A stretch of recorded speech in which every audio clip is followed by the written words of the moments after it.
Hey guys, welcome back to some more reviews. The Explorer of Horror here, and I've been extremely busy covering the Wes Craven films. As you guys know, I've been doing the Wes Craven movie reviewing marathon all October, so I've been pretty booked with that. I haven't had a lot of time to do other things. Of course, earlier on today that I'm filming this video, I had just gotten done doing the first episode of Murphy's Mortuary, which turned out to be a great show. It was a lot of fun. Special shout out to John Grande from Grande's Graveyard for helping me just talk about those movies and joining me on that stream and discussing 2000s horror. And it's really cool that we did that stream. And I definitely want to do parts 2 and 3 whenever I can, because that was a lot of fun talking 2000s horror. And I've been very busy watching Wes Craven movies, watching other movies. And there are a few films that I've seen recently that I definitely want to talk about. And I'm going to try and shoot reviews for as soon as possible, as I want to get my opinions to you guys. And one of them, I just got back from the theater seeing this movie, which the last movie I seen in the theater from Saw was Spiral. So it's cool that this was the next one. And of course, we're talking about Saw 10. Saw 10. 7.1 on IMDb. Saw 10 has a 7.1. Directed by Kevin Gertrude, who I think is a wonderful director for this franchise. I love Saw 6. Yeah, Saw 3D sucked, but really, I think Saw 3D was failed by a rushed script, a rushed job, and a lot of bad 3D CGI effects. This movie took time to make. I mean, the last movie came out in 2019, so they gave it a few years. And we're going to find out if I like this movie or not. This is Saw 10. I'll get into the basic plot. I don't want to give away too much details. I do want you guys to go out there and watch this movie. I'll keep it kind of brief with the traps and the twists and everything. So this will be much more just my general thoughts video. I'm not going to be able to get too in detail with this stuff, but we're going to try to do the best we can here. And originally, I wasn't going to see this today. The plan was to see The Exorcist, Believer, but the reviews came out over the past week, and this movie got a ton of praise, and Believer got a bunch of hate, and people don't like it, saying it's worse than Exorcist 2. And I looked at that, I checked the Letterboxd scores, and I was like, you know what? Fuck it. Let's give Saw 10 a chance. Let's see if Saw 10 really has what it takes for a part 10 to be good. And it didn't have a lot of things going for it when I went into the movie. I mean, this is a film that just famously, like me on my streams, I mean, ever since I've heard about Saw 10, I've been like, no, why? We don't need it. Nobody wants it. What are you doing, studio? The guys who wrote Spiral and Jigsaw, which Spiral's passable, but Jigsaw is garbage. So great, we have them coming back. I don't even know if James Wan or Leigh Whannell was anywhere involved in this movie. And then they're doing a prequel idea, and I was like, oh, great, another prequel idea. That's wonderful. That's what we all want. And just the posters didn't sell me. The advertising didn't sell me. It was all real, just trying to be hip and cool and trendy on social media. It felt like they were really trying to trend. And I'm just saying this. Going into this movie, my expectations were low because the movies that have been coming out this year have not been that good. The reboots that have been happening, the requels, the legacy sequels, whatever you want to call them, recently have not been that good. This year as a whole for horror hasn't been that good. And so this is a case where going into it, I really wasn't looking forward to it. I was looking forward to the experience of watching a movie in the theater with my friends who offered me the chance to go, and I said, yes, sure, so we'll go and see it. Went to a 9 o'clock showing.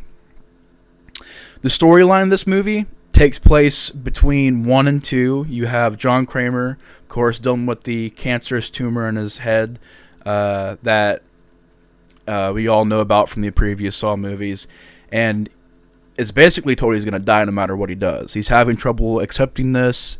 He really doesn't want to die, so he's looking for any way out that he can. He wants to find any solution, but it's looking hopeless until some guy comes in and tells him that he got this treatment in Mexico from this sort of secret organization, in a way, that Big Pharma doesn't know about it because of, they know that we're curing cancer. They're going to shut us down. They're not going to let us do this. We got to keep it real low key. So he goes to Mexico, gets his procedure done, finds out he's been ripped off, and it's revenge time for Jigsaw. It's revenge time for John Kramer. And yeah, I mean, just like I said, everything about this movie didn't sell me. The fact that we're relying on Shawnee Smith. We're going to show her in the trailer of Saw 10. We're going to show that Shawnee Smith is in this movie, even though you can tell in the movie that it was supposed to be a surprise that she was in there, as well as one other character, which I won't even mention because technically he's not. Well, technically he's in the trailer, but he's not. We'll say that. But the fact that they spoil that in the trailer, that Shawnee Smith comes back, that Amanda's back, I thought was a huge mistake. And I think, I'll say this right now, the marketing for this movie did not help it. There was not one iota of marketing that made me want to go see this movie. There was not one iota of marketing that made me interested in it. There was not one creative thing in the marketing. And they spoiled a lot of things in the movie and the marketing. The trailers, the teasers they gave us. A lot of spoilers in those trailers and teasers. Luckily, I didn't pay too close attention to them. There were a lot of things I didn't notice. But I mean, when you're going to go see a movie in a big screen and a trailer pops up, you're going to have to look at it eventually. So there were things that I knew. I knew Amanda was going to be in there. I knew about the finger trap thing they were doing. The vacuum eyeball type stuff. That trap. I knew about all that. And I knew about the plot line. I really did have a good idea what the plot was going to be. And so the real thing that I want to get into with this review is, did I like the movie? Somehow, some way, some unfathomable way, Saw 10 ended up being one of the best Saw movies in the series. And guys, I'm telling you right now, I didn't go into this movie thinking I was going to say that at all. Not at all. I mean, there was not one element that was going to make me say that I didn't think was going to make me say that. And I came out of this movie supremely surprised.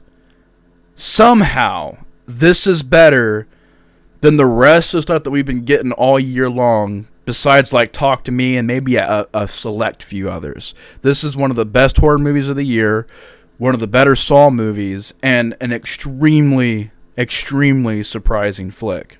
And like I said, just leaving the theater, even during the first 30 minutes of this movie, I knew I was in for something different. I knew I was in for a different experience.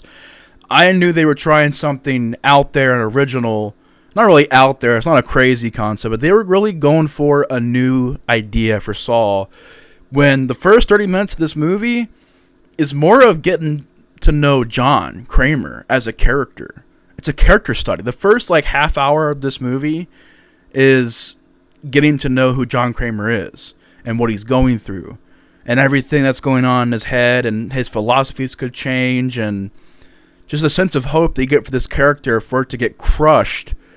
I mean, it's a good character. There's a lot of good moments in this movie for the John Kramer character. And I think Tobin Bell, this movie, this is his best performance in the entire series.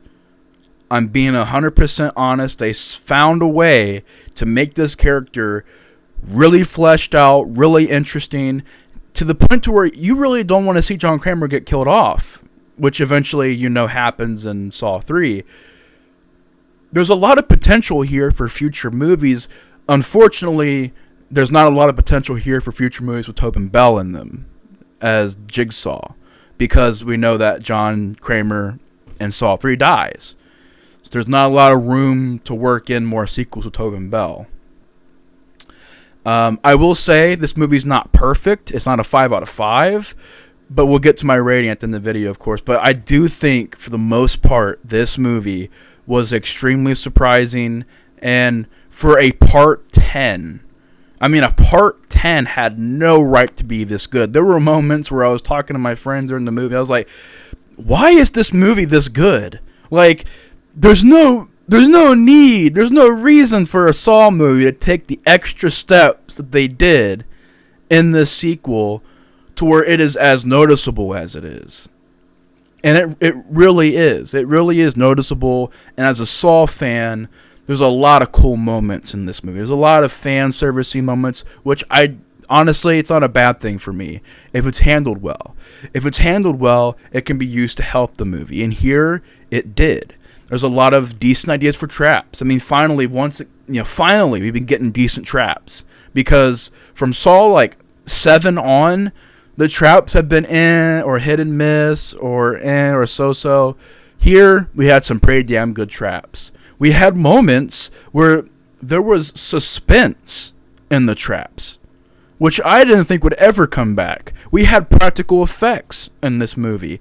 And the CG that was in the movie wasn't cartoony like Part 7 or Part 8. It was actual practical effects and decent CG enhancements, which, once again, it just blew me out of the water. I was like, wow, are you serious? We got suspense here. We got a third act that I personally love. I think it's one of the better third acts in the franchise.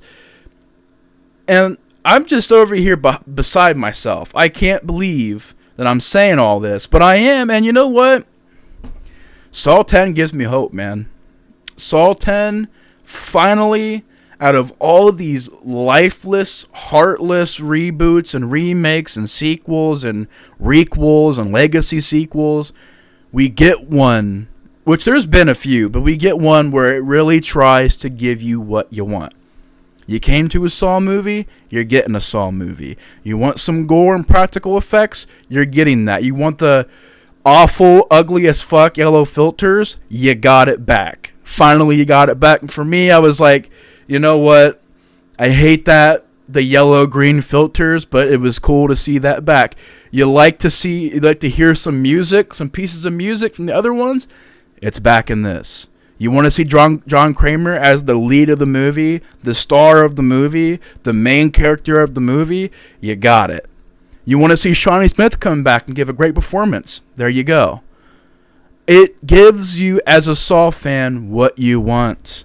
It doesn't do what these other movies do, where, oh my god, those people are old. We got to make sure we kill all the old characters off so we can get new people in there. We got to make sure we trash these villains because they're old, and we got to bring new ones in. Polar opposite from Halloween Ends. I mean, I think Halloween Ends is a passable film. I think it's okay. But it's nowhere near this movie. This is what should have plot-wise, probably shouldn't have happened with Halloween Ends. But how they approach this movie with the fans in mind. What do the fans want? We want some cool traps, gore, kills. This is Saw 10, man. I mean, if you're going in here expecting Oscar stuff, I mean, what are you doing? It's Saw 10. But at the same time, for a Saw 10... it took steps that not even Saw 2 did. Not even Saw 3 did, or 4 did, or 5. Any of those did. It took steps that most of the sequels didn't do, and that's, let's get to know John Kramer a lot. Let's make him the lead of the movie. Let's make him the protagonist of the film. Which I thought was so different and just original.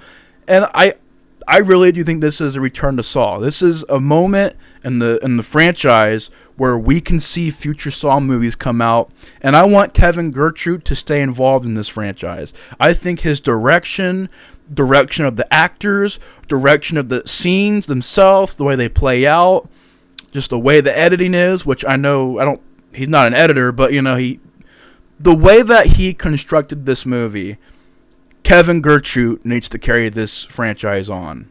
And I love Darren Lynn Bousman. He's a great director. He's a wonderful director. I love Saw 2. I love Saw 3. I like Saw 4. Spiral was okay. But Kevin Gertrude needs to carry this on. I want to see a Kevin Gertrude Saw trilogy. I really do. I want to see what they did with David Gordon Green with Halloween and do it here with Kevin Gertrude.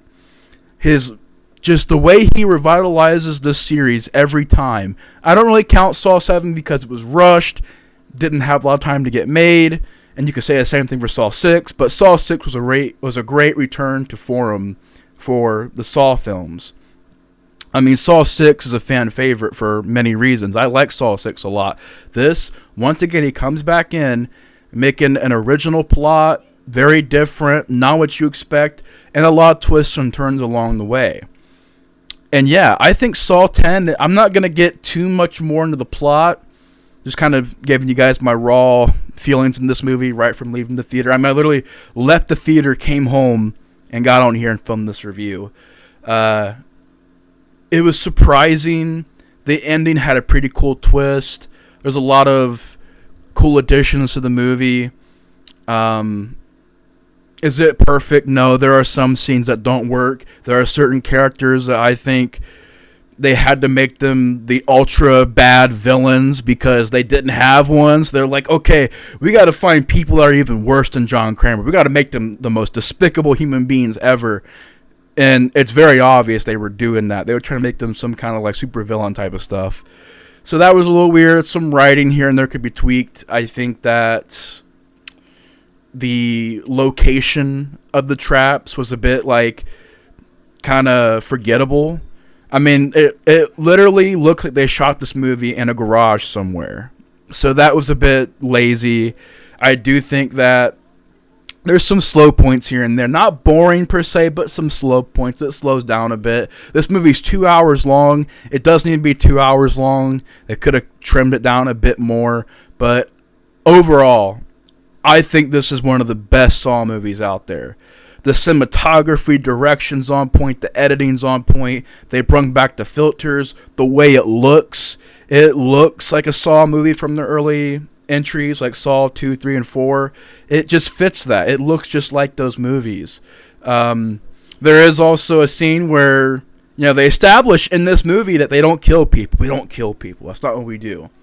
And it's like, okay, so you establish that. Then there's a trap in this movie where they straight up kill a guy. Like, there's no ifs, ands, or buts. They fucking kill this dude. He's dead. Like, they straight up murder him. That was also pretty stupid. Because I'm like, wait a minute. So you spent all that time saying, well, we don't kill people. That's not what we do. But then there's a trap in this movie where they literally killed this person. So that didn't make sense.